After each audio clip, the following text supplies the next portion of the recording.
honor to stand before you today on this special occasion, our school's award ceremony. This is a day of celebration, recognizing the hard working, dedication and achievements of our CEO, Sir Dr. Nawaz Malak Saab, as well as teachers, principal, students, to our award winners.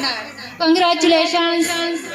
Your commitment, perseverance and patience have led you to this well-deserved success.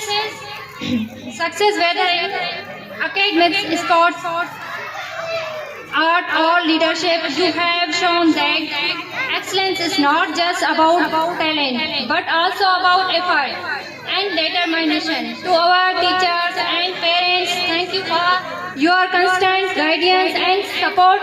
Your encouragement has been the foundation of these achievements and we are grateful for your invaluable belief in our students. To those who did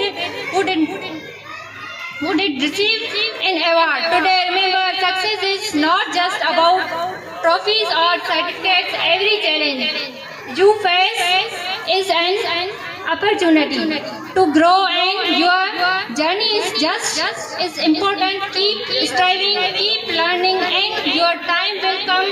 Let today be a reminder that hard work pays off and let it inspire us all to aim higher and dream bigger. It is a really great feeling for me to be chosen as a deserving person getting this coordinator award. Congratulations once again and thank you so much.